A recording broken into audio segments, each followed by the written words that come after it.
Hello and welcome to Unprofessional Therapy, where we don't have degrees, just decades of experience. I'm Brad, Hi, Michael. and today I just want to talk about what really just irritates the crap out of me. I am so mad that I have anger issues. I get so mad at things sometimes. I better now. But, Michael, what can I do about it? You don't know how bad I wanted to butt into everything that you said just to watch you explode, just to watch your head just. I'm sorry, what was the question? What can you know about anger management? I got it. Lead you to your topic. That's another topic for later. So actionable items. That's my That's what you're talking about. that's what I'm choosing to start with. So let's talk about anger because we're gonna talk about actionable because I think that should be what we end up on. Okay. Anger issues, I've had them. I have been told when I was younger that When I dump was trucks were Dr. flying, Jekyll, Mr. Hyde. Huh?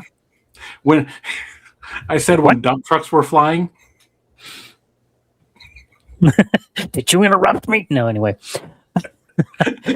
Obviously, I'm a little better now. When I was in my 20s or mid to late 20s when I was programming, I was told that I was in an office and I was told that I was Dr. Jekyll, Mr. Hyde. And I never understood it. I kind of see it now. I don't. I totally see it now. Okay. There are and I still have this issue. In fact, we were talking in a previous video about you having the same thing sometimes, except you don't do it as often as I used to. I would get ballistic about some of the dumbest things. And today, I still have to control myself because if you, and this goes into with the control freakness of I was going to ask, and I was imagining that that's where the anger stems from, but we'll get to that in a minute. Yeah, and I think that that's part of it, and I think that other things are, okay, road rage. Let's just talk about that because road rage is when I was an Uber driver. You drove a lot. Now, granted, when there were people in the car with me, I had to control the living crap out of that. I had to just. I was just picturing that the hell out. I'm picturing what a nightmare ride that could have been if you weren't in control of your anger. Oh Jesus, yeah. I mean, because you've been in. Well, I don't know if you have, but I've been in taxis in the past where the taxi driver had road rage problems. Not horrible. But you see the typical New York, hey, get out of my way, man! Hey, I'm walking here, and there's a neat story behind that movie clip because it really happened as they were filming. Anyway, I had road rage, because I drove RVs across the country. And when you talk about rage, when you're driving a vehicle that simply won't accelerate going up a hill very well, and you're like, and people are behind you, but you're trying to get past another vehicle that's in the same situation, and you're, and the people behind you are ready to just like pull out a Gatling gun and take you out. So I've been on both ends, but I've been the road rager. I never got out of my car and threatened anybody. It was all in my head, but I'm sure my face was beat red, and I'm just like dropping F-bombs in the car, not with anybody else in it. But one of the things when I had riders, and if anybody sees this video that was ever a rider of mine, because I had a billion of them, I hope you didn't experience the road rage. I don't know if I always controlled it, because I try to remember all the good times. Right. Focus on the good. Yes. What's your questions? What were you going to say? So a number of things. So first of all, let's look at the root of it. What do you think caused it? And my question was going to be, do you think it stems from the loss of control? Is that? Yeah. Oh, it? Okay. Yeah. Or just someone wronging me. Okay. That's a different anger. If steals money from me or affects my financial situation, Sure. that will not make me happy. So we're going to call that anger, but like you said, is that how is it different? Is it just based on anger in the setting, or is it just anger just like you see red, or I want to hurt things, not people, things. things? Okay. You know, because I'm on a computer a lot, I have broken lots of mice. I haven't punched a hole in the wall. Never did that. Almost. I've come close. I've stopped myself. I've never hit anybody. Never. I scared my son once, but he was a little sensitive, and I didn't realize he was on the spectrum, and I didn't know anything. And that was my fault, 100%. But I didn't intentionally hurt him, and I didn't physically actually hurt him, and I never would have. Right. So I can stop myself from going too far. I can now stop myself from getting too angry. Okay. So, go ahead. I'm going to add. I don't know how the difference. I don't know. I guess I don't understand your question as well enough. We'll get to that in a second. Let's continue on it. Let's continue on with it before we get distracted with something else. Does all the anger feel the same, or does it feel differently? Are you experiencing the emotions, or do you just hit a red line where it's like it doesn't even matter? Like, I've got to break something. Like, it in the early days, back in my early 20s, it was a switch that flipped, like you were talking about before. You know, it was like, this didn't happen. You know, it was literally that fast. Okay. Today, it's more of a slow burn. Okay. That gives you time then to get to deal with it. But what I'm asking you though, what I'm asking is, is all rage the same, or does it feel different internally? You know what I mean? Are you mad about the situation? It all feels the same. Yeah. So it kind of just defaults to an anger persona. I don't know what else. Anger. Yeah. I mean, I guess because I don't know. I guess maybe I'm using the rage as is probably further than what I would really be. Okay. You know, it's more like super, super angry. But a rage, I don't think I've ever felt a rage as in how movies show a rage. Yeah, you're not berserking, you're not hulking out, and smashing stuff or whatever. Right. So you might come close. I'm not a Hulk smash thing. Okay. That's good. I'm surprised to find out in this. I'm surprised to confront this. I'm not surprised to find it out. I can't truly know what's in your head, but I'm going to say I'm like you because I feel the same things.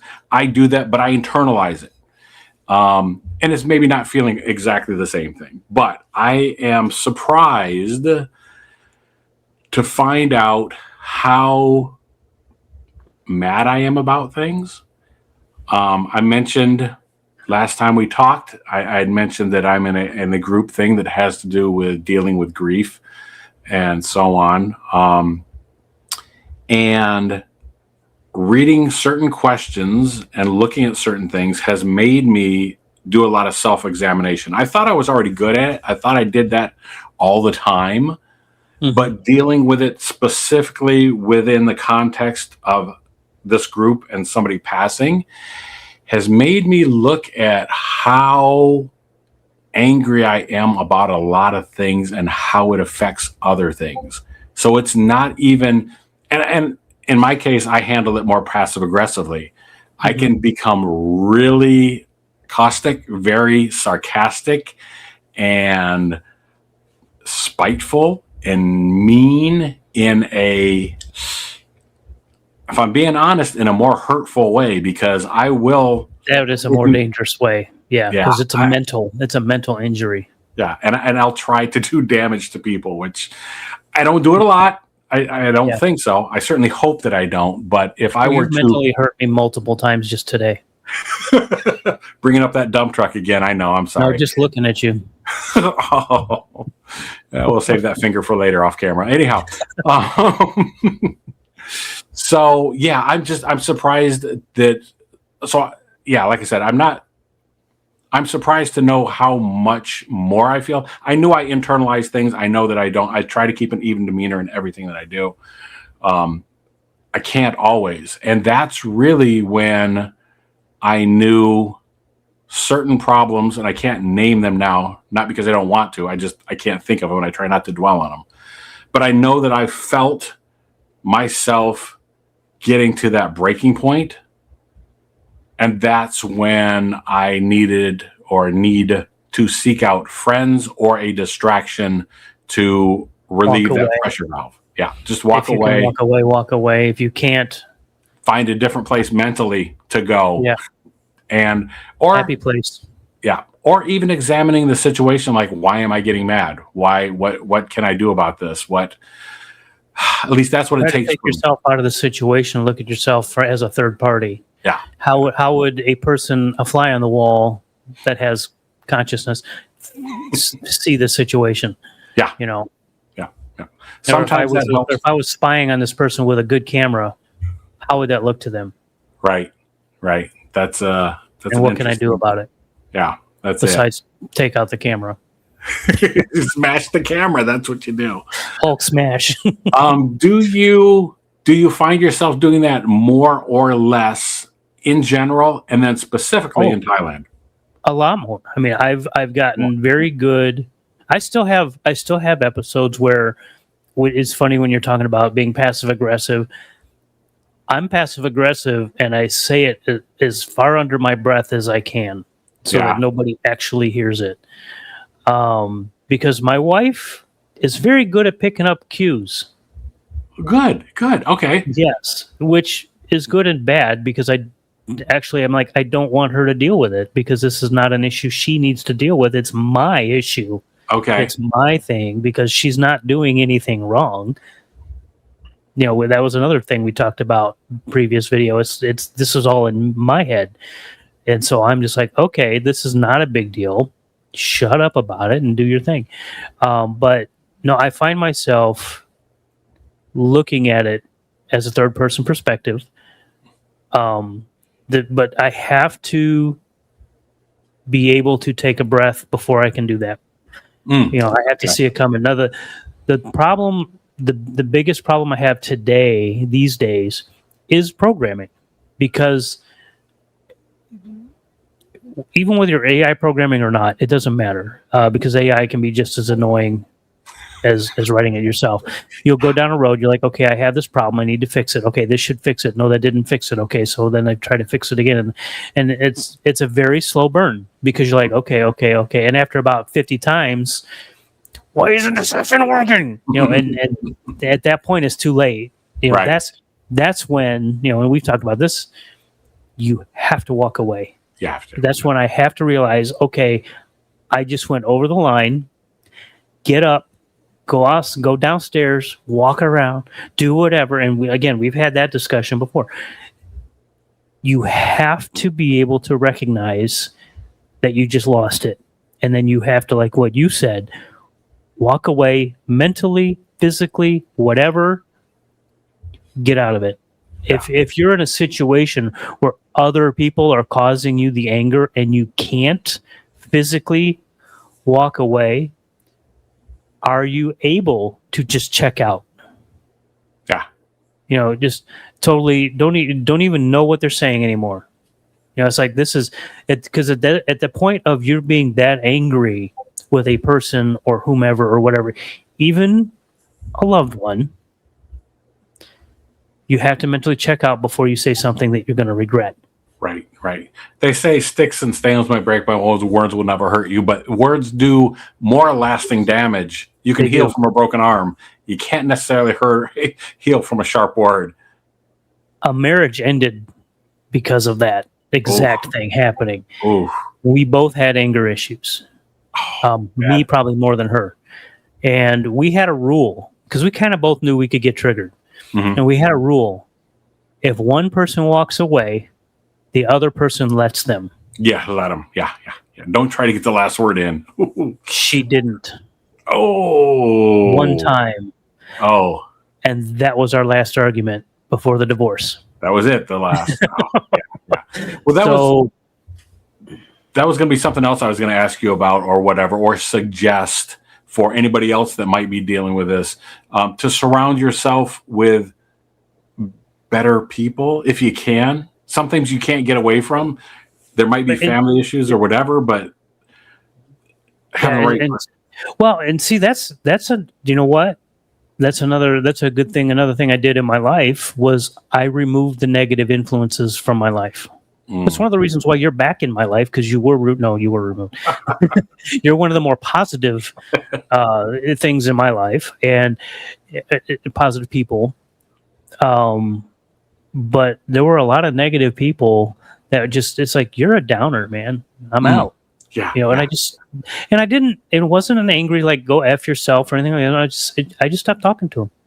Yeah. Okay. They stopped calling. Okay. Like, all right. I'm going to say that leads us into our next topic. Yeah. What do you do? Actionable Items. This is not the actionable items that I wanted to talk about, though. And I want you to talk about what you want to talk about. I do. And we'll start with that. And I'm sure it'll come back around. It's just a matter of time. But right. Did you send me the video? Did I find the video myself about corporate BS? I sent you that one. I love that one so much. I love it so much because the actionable items is just like that was just perfect and such a triggering word phrase or whatever. But it actually ties in with another video that you sent me about what's the Diary of a CEO? It wasn't. It was what was the guy's name? Barry's Economics. Barry's Economics. Yeah. And please try to remember to put a link in both of those videos if you can in the description. I'll try to. He's in charge of that part, by the way, people. I'm not. I just show up to talk. We'll talk about short-term memory at another point if we remember. But so much of the things in corporate America or whatever are just they're fluff, and they're so frustrating. You deal with this BS about putting words together. I think George Carlin had a great bit on this where he started out talking about shell shock, going all the way down to PTSD, where we've stretched the name out so much and it becomes meaningless. Though PTSD is a thing or whatever, we can handle it now. But just the words. And there are some offensive words that you and I could have said back in high school that heaven forbid we say them now. Yes. Anything. And I would love to just give examples, but I'm not gonna. Don't even tempt fate there. Yeah. And that's when I think about that and stuff, I've said the most horrible, offensive things to everybody. Yeah. So, if somebody comes at me later on with, you said this, well, yeah, I probably did. And I may have felt that way at the time. I don't feel that way. And there wasn't malice behind it. Anyhow, yeah, people grow that up. Is not the actionable insights. What's your actionable items? I don't have a list of them, but I have the idea. My initial idea was more along the lines of there's so much stuff that we're bombarded with every day that, I got to work hard to knit this together. Anyhow, there's so many things that we're bombarded with today. It's like you have to wade through it, but you have to do it with intention. So when you listen to, for examples, when you're watching tons of videos and stuff, are you just wasting time, or are you gleaning something from the video? Yes. Are you finding something that is actionable that you can use and work? Or are you just wasting your day? I'm going to ask you that. Both of them. A little bit of both. And this is something we'll maybe talk about, but I'm addicted to YouTube. Okay. Are you growing your knowledge base? Are you growing your pool of? Yeah, I'm doing that, but I'm also wasting my time on other stuff. I mean, I go both ways. I will watch gaming videos, which obviously don't really do much except for teach me how to play a specific video game. But then I'll watch stuff like, Barry's Economics, and I'll watch the stuff that, the other stuff I send you. Mm-hmm. like the Vibe OS, it's like that's and just little things like that, Yeah. So yeah, I learn stuff, but then I also just veg out. I guess the idea here for actionable items is make sure that you do it with intent. I think that's been a line in all of our videos, is just be conscious and be present in everything that you're doing. If you aren't already, work on that. If you are already, that's good. Make sure that you're leaning into the more positive aspects of things. I'm gonna butt in Go ahead. because I'm sitting here thinking, if I only watch YouTube videos that fit those rules, Mhm. I would be bored. I would be not bored. No, I wouldn't be bored, but I wouldn't get to watch all the videos I want to watch. So Okay. I guess there's a balance. So I'm not thinking of that as a hard, fast rule. I'm thinking of that Okay. as a personal rule as you're watching the things.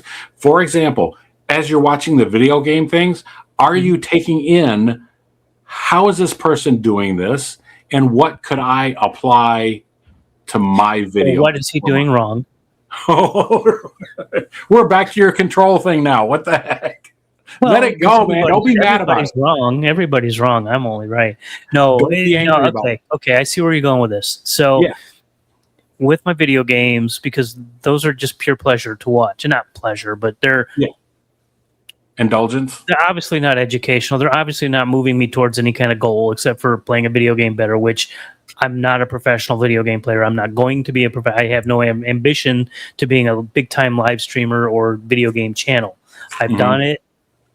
It gets old too quick to me.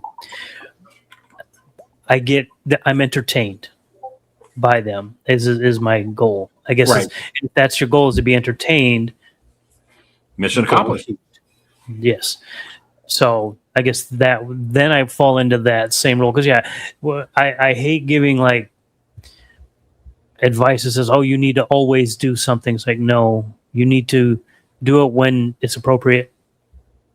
Like with the anger management, you need to, when you're angry, you need to manage that right then and there. Yeah. When you're not angry, you can think about it, and you can maybe, if you're contemplating, how can I do better? Fine. But if you want to watch a video on games, go ahead. Sure. Absolutely. Hope it doesn't make you angry. Because they're doing stuff wrong. Yeah. Yeah. So I guess the actionable item there, like I said, is more of a mindset, more of a thing. Like I said, just be cognizant of it. I don't think every rule is absolute. I don't think every suggestion is mandatory. I think, though, if you watch with an open mind, you can find things better. That's a horrible sentence. You can find useful things better. There you go. And I think that you just struck a good nerve or a good turn of phrase of with an open mind. Yeah. Because if somebody sends you, I know I can send you any video and you'll watch it. And it could be the dumbest video on the YouTubes and you'll watch it and go, that was stupid. But you watched it with an open mind. Yeah. You did not have any preconceived notion that this is going to be something awesome. You're like, what the hell is they sending me now? But you still watched it with an open mind. If you watch, like, let's say you have an opinion on a certain topic, politics, and you watch the opposite of what you believe, watch it with an open mind and see what happens. That is the best thing to do. As far as I'm concerned, you should absolutely do that because couple of reasons. You might become enlightened, you might gain something from it, or you might better understand your opponent, your opposition, the other side, whatever that might be. You might be opened up to at least, or you can understand and then argue with them about how they're wrong. So, right. I mean, exactly, because they're going to be wrong. But and with all the taboo topics, you could do that. Yes. If you, with religion, if you look at Mormonism, and I hate to use that. That just popped into my head, or Catholicism, or Christianity, or Judaism. Judaism. I do know words. Buddhism, Hinduism, Islam. If you look at all of these religions, if you just look at them and understand them a little better, you have to look at it from an open mind. That's an action item. That's an actionable item right there. Yeah. Open mind. Look at things with an open mind, and you will absorb more information and hopefully not fuel your anger. Try to not let it fuel your anger. You may say, like, whatever side of the aisle you sit on, if you can at least see the other person's point of view, it will help you in your own life. For sure. For sure. I got to send you the video I saw right before my YouTube addiction kicked in. It was a TED Talk about a guy who's University of Chicago professor, talked about how humans are very social people, but we're not acting that way these days. No, that's true. The experiment he did with people got them. They were, one of the things they had to do was talk to a stranger about things like politics. You couldn't just say, "Hi, how was your day?" You had to say stuff like, "So, what is your biggest regret in life?" A total stranger. That I fail. We're back to talking about failure now. Now, let me tell you this: the people that had to ask those questions had some of the best conversations, and they opened their mind. Okay, yeah, that's before you even said it. It's like, well, they were open to it, and so some of them had the exact same reaction you did. Oh my God, what did I get myself into? But they did it. Interesting. And talking to a stranger on a train. So you got 30 minutes on a train ride, so you can't just walk away. You've taken me straight back to the subject of anxiety now. Exactly. We're back to last video. Yeah, or 2 weeks ago, or whatever. But, So exactly. Yeah. So anyway, I guess so. So I guess we'll leave actionable items as being just approach things with an open mind. That's the best way to do it, and that's a really good way of living life. Yeah, for sure. You're definitely going to be better off. Our series is done. We're done. We're done. Everything. We solved it. We solved the answer is 42. We need the answer. The answer to everything is have an open mind. No. Have an open mind. Absolutely. I would say that's a good answer for a lot of things. It is. It's a good starting place too. Also, not a finishing place, but definitely a starting place. I don't think there's a finish. No, I don't think so either. I don't think so. Yeah. That's life, man. Life is messy. Shit happens. It sure is, and it sure does. But it does get better too. So wherever you're at, however bad it might be, it could be better. Just keep an open mind. And just keep an open mind. Absolutely. Keep an open mind about liking, subscribing, sharing this video. Oh yeah! Oh, nailed it! Stuck the landing. I love it. So I've been Michael. I'm still Brad, though. You're still Brad. All right. Mm-hmm. Well, I might be somebody else if you know, you know. Anyhow, I'm going to say thanks for watching. Absolutely. Share this video with somebody else you think is going to enjoy it. Yeah, and keep an open mind.